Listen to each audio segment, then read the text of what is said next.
प्रथमे आमे किछि सुजी नेबा देन किछि कोड़ा होइतिबा नड़िया गोटे बाउल चीनी किछि गोटा काजू किछि परिमाण रे ब्लैक पेपर किंबा गोलमरीच आवश्यक अनुसार लुण तापरे आमे सेई गोलमरीच गुंड को हेमदस्तारे पकई भल भावे गुंड करदेवा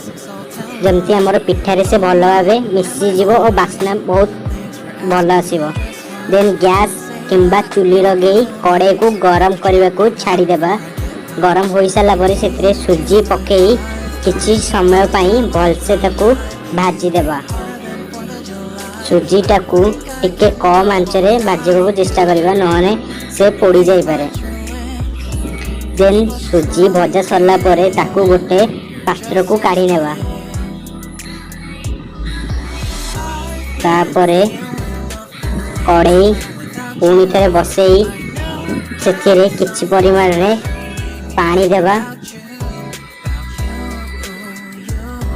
पानी गरम हो सारा परे से किछि लुण आवश्यक अनुसार लुण गोटे बाउल चीनी पकई किछि टाइम पाई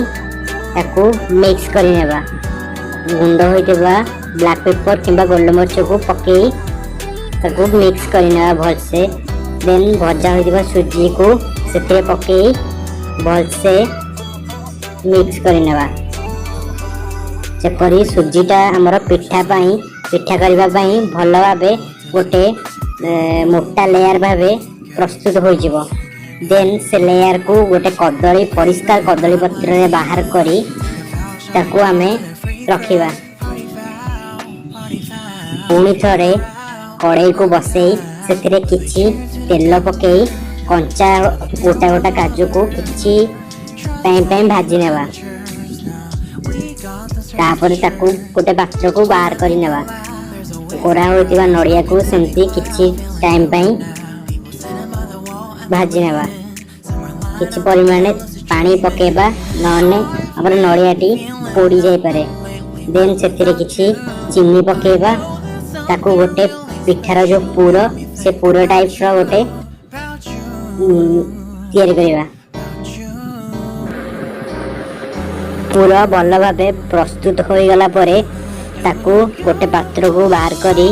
आमर पिठा साइज रो गोल गोल से को सुजी रो लेयरटा को करी से भितरे ताकू देबा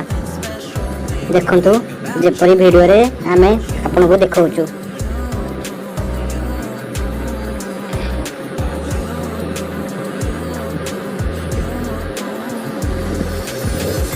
मन रखे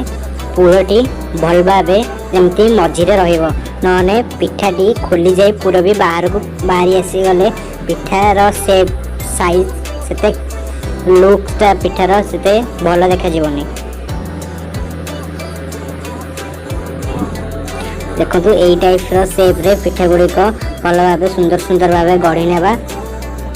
तापरे ताकू कम आंचरे तेल रे पकेई ताकू टिके ब्राउन कलर हैला पर्यंत भलसे छाणी नेबा